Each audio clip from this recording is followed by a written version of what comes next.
1947 साली जेव्हा आपला देश स्वतंत्र झाला त्यावेळेला आपल्या देशामध्ये अनेक प्रकारचे उद्योग चालत होते.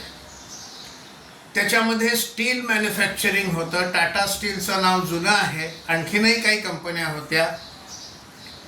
कोळशाच्या खाणी होत्या. कोल मायनिंग चालायचं. ऑटोमोबाईल मॅन्युफॅक्चरिंग आपल्याकडे व्हायचं. विमानाचं सुद्धा हिंदुस्थान एरोप्लेन लिमिटेड या नावाने कंपनीची पुढे HL हिंदुस्थान एरोनॉटिक्स लिमिटेड झालं.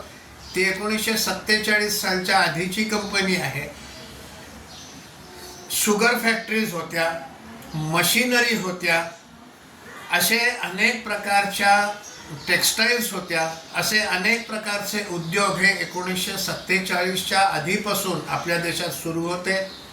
ह्यामध्ये मुख्यतः टाटा, बिर्ला, दालमिया, वालचंद हिराचंद असे अनेक दिग्गज हे मॅन्युफॅक्चरिंगच्या क्षेत्रात उतरले होते आणि अनेक चांगल्या वस्तूंचं उत्पादन ते करत होते.